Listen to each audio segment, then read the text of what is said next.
In today's episode of The Written Compass, I have the pleasure of talking with Dr. Kemeshia Swanson, who is not only an amazing university professor who loves literature, particularly African American literature. She is also a homeschool mom, and she happens to be the copy editor for us at Synergy Wellness for our embodied writing programs. And in today's episode, we are going to talk lots of different things about writing, from Dr. Swanson's earliest memory of writing a letter to her parents after being punished for something that she did not feel she deserved, all the way to talking about her upcoming book that is all about the amazingness of Black women's sexuality that is portrayed in literature. Welcome. We are so excited you are here. Let's get started. Hello, everyone, and welcome to another episode of The Written Compass. Shana Hartman here, and I am super excited for today's episode because I have a wonderful formal colleague, friend, and current copy editor for our embodied writing programs, Dr. Kemeshia Swanson. Hi, welcome. Hi, I'm so glad to be here. I know, I'm excited to have you and hang out.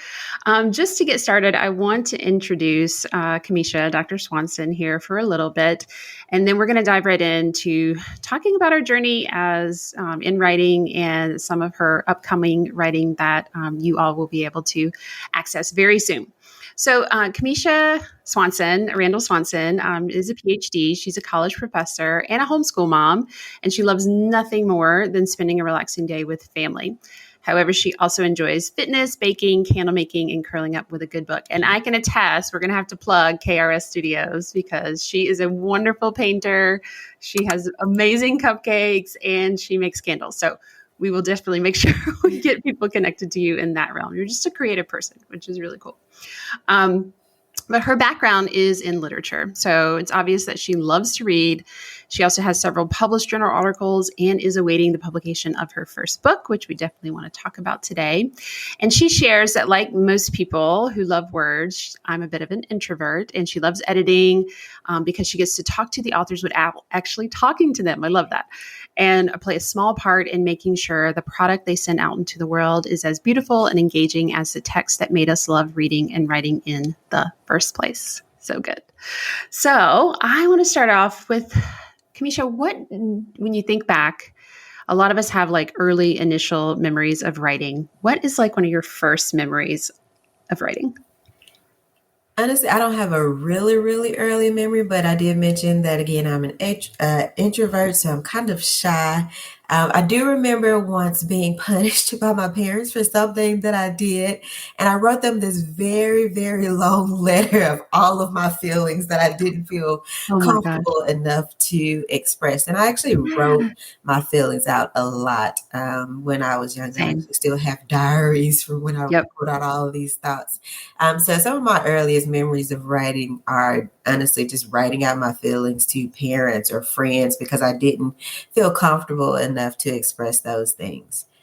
Oh my gosh, same. That's so funny. We should ask like I'm curious if that's like a trend for English professors, if their first memories are of just kind of writing for themselves. And that's so interesting. And I love that. Yeah. And me too. I had various journals or whatever, and they were just a space for me to express. And I still, all the day books and stuff that I have, I still do that very much today. But I love that you wrote that letter to your parents. I wonder, do you think they still have it somewhere? I doubt it.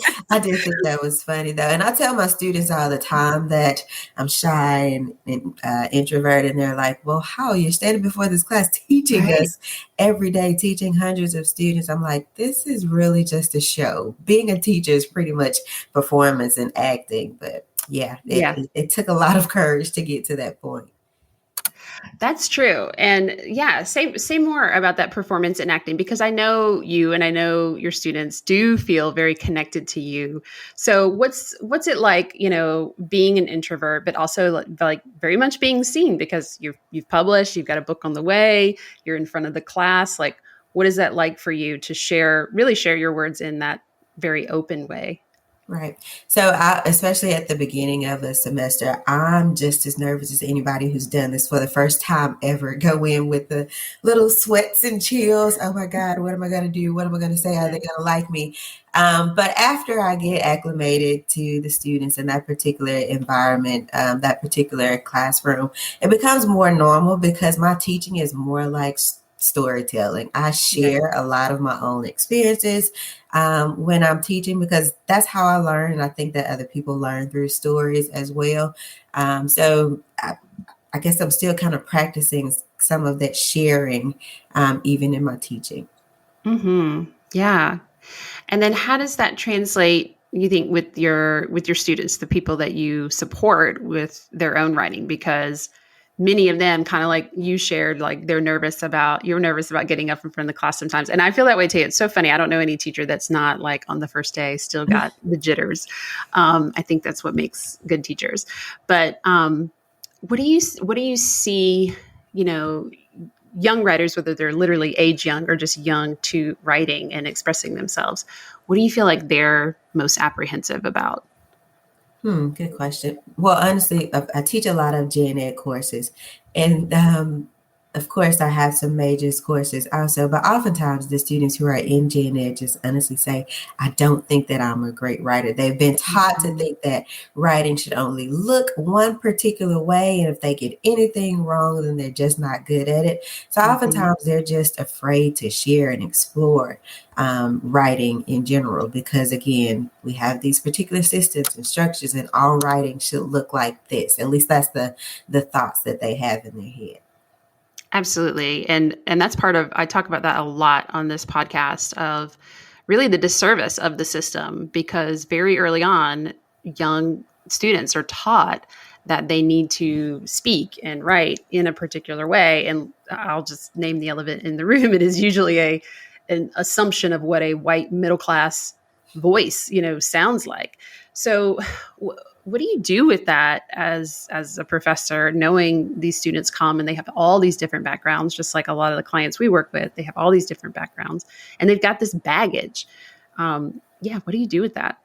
So we do a lot of, I guess, low stakes assignments where they get to write freely in whatever voice they come with into the classrooms. And Mm, I tell my students all the times that the things that you do and love and enjoy outside of class can also be used in the classroom. So mm, I love hip hop. I use a lot of hip hop to teach them yes. about writing, just to let them know that, again, you can bring your own self to whatever this particular writing experience is.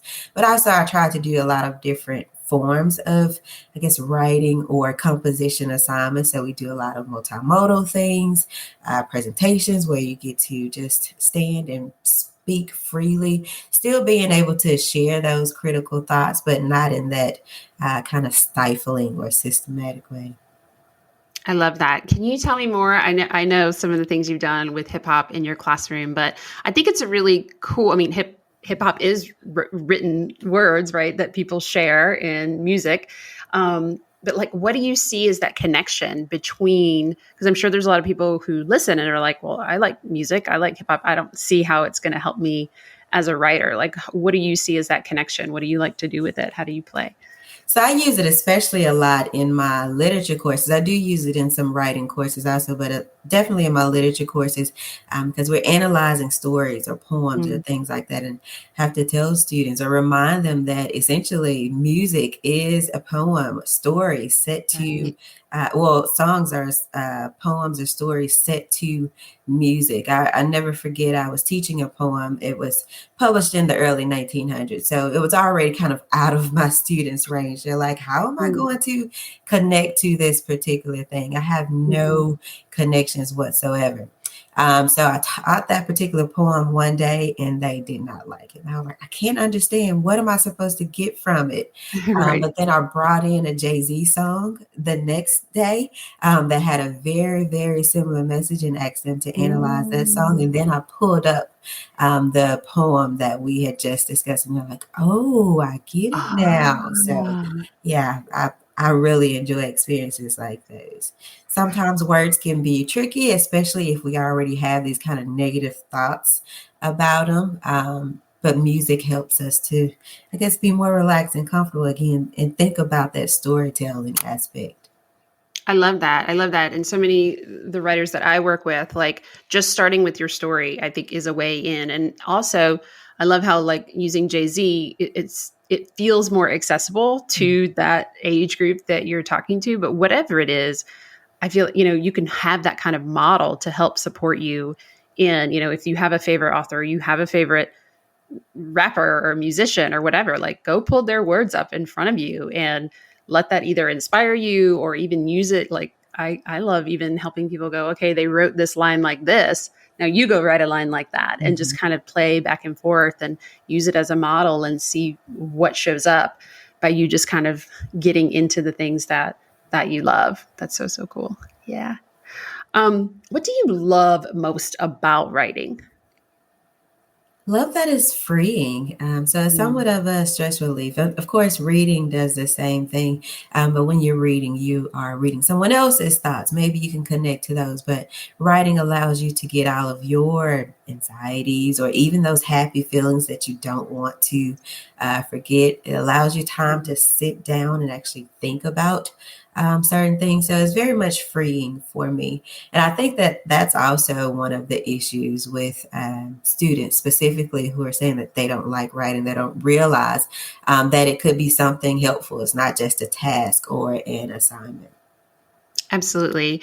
And I always have to remember, like, we typically default to however we learn something, whatever it is we're trying, we default to however we've seen it or learned it. And with writing, most people that I work with who are, they're coaches, consultants, other teachers, mompreneurs, whatever they may be, and they're doing amazing and like thought leaders and all that kind of stuff. But with writing, they don't consider themselves a writer. And so they default to how they last saw writing being created, which was typically in a school setting. And yeah, it's so interesting just how, like, just when you start to expand a little bit, when you start to just be open to the words that want to show up in the moment and not really worrying like all the hows and how you're going to finish it and, seeing it as a task and just really being with the words in the moment, it is really powerful. Like the shift that can happen with really not that much effort. Right. Yeah. What do you find either for yourself personally, or you see, I think you kind of talked about it with your students, just struggling with that baggage that they come to the table. But for you personally, like what's the most difficult when you're working on a project, an article, research? What's the most difficult part for you? Honestly, I guess the most difficult part for me is kind of just zoning out. So, of course, we know we're kind of in this technological age now, social media, especially all the different distractions. So, I have to kind of get in a happy place where I can just sit and be alone with my thoughts and Mm. words and not necessarily worry about whether or not I get 200 words or 10 words. Just sit there and be free and focus specifically on that particular thing. Yeah, absolutely. I mean, getting the words down is the thing, right? Like, Right. and creating those writerly habits. I'm curious, do you have a favorite space or way that helps you get into that groove? Well, I'm in a new home, so I'm still figuring out what that particular space is. Um, but honestly, as long as I can get some, I say peace and quiet, but actually I have to have a little noise in the background too. Oh yeah. Otherwise, the stillness or the complete quietness actually distracts me. So, but as long as I can get in a nice little quiet, comfortable space, Yeah. I can pretty much be free. I haven't had a whole lot of time to do that. Of course, school is out now, so I have a little bit more time, but also time is mostly Mhm. a big issue for me. Absolutely. Yeah. Finding that groove and finding the little pockets where you can just get your words down. Are you is your go-to pen to paper, fingers to keys, or are you verbal, like record? What's your go-to method?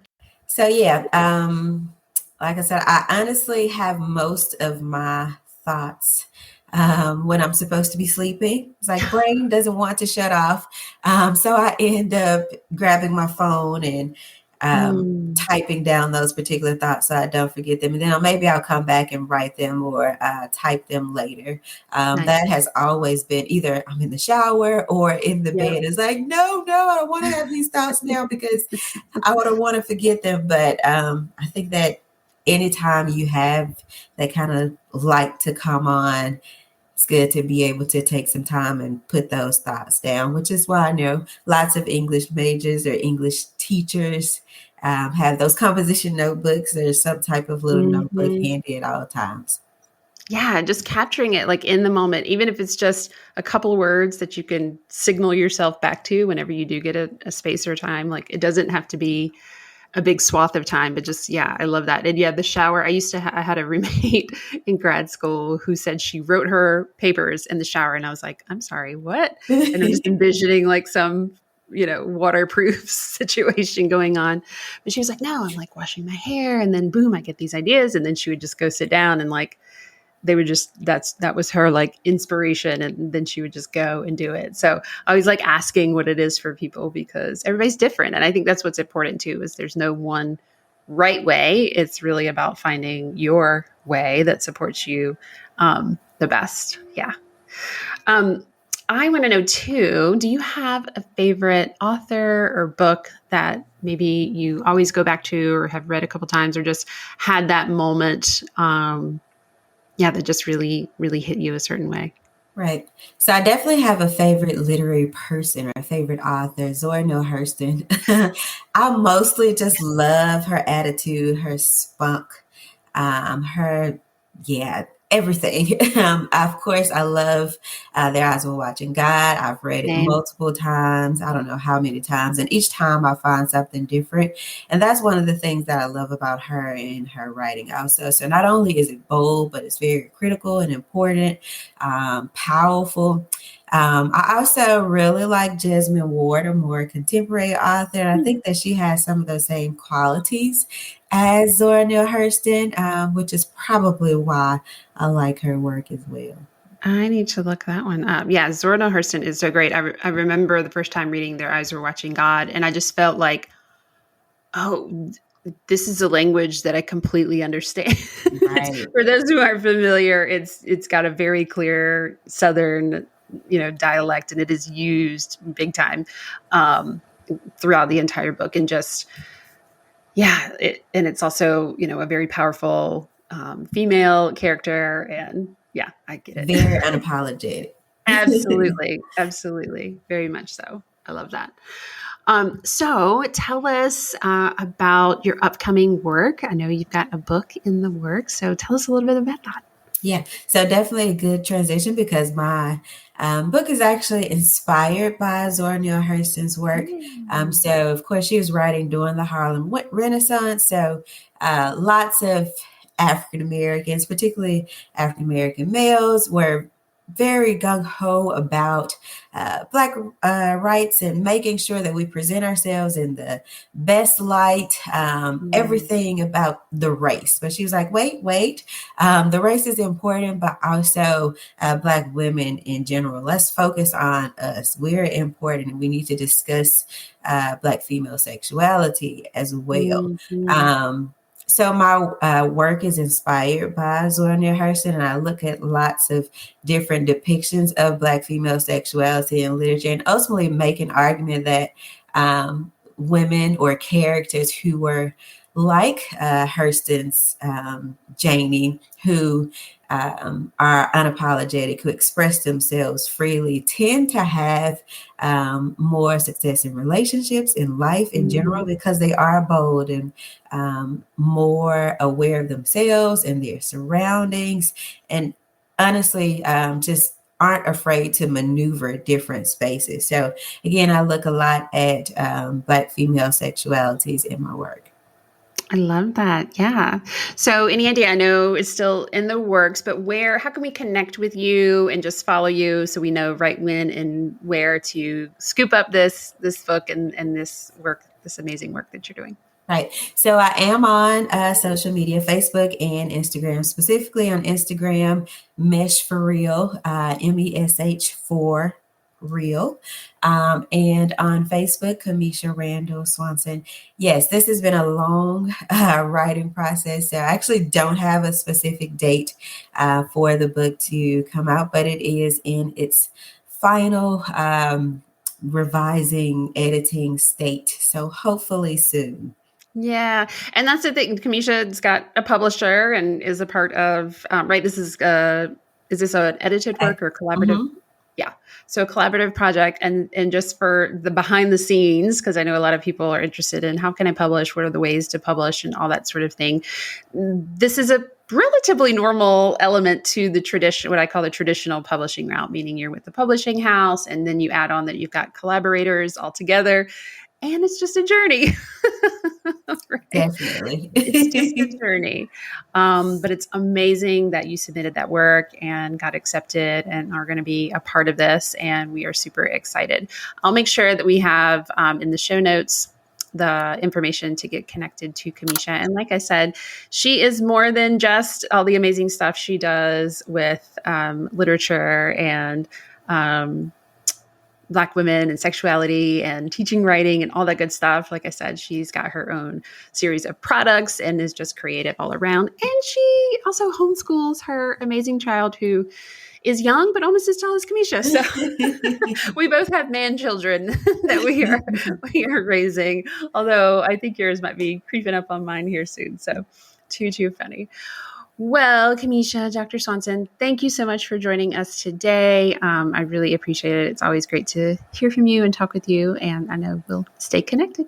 Thank you so much for inviting me. This is fun. I enjoyed it. Thank you. As always, we want to hear from you, so be sure to tag this podcast, share it, and tag us at Mesh for Real on Instagram and at Shana Hartman _. Until then, we'll talk to you soon. Thank you so much for joining me for this episode of The Written Compass. If you are loving this content, then please share this episode and tag me on Instagram at Shana Hartman _. And if you're wondering how you can implement the ideas I share here and really begin creating your amazing book, I want to connect with you even more. Head over to shanahartman.com/The Written Compass to learn even more about not only writing your book, but truly experiencing your words.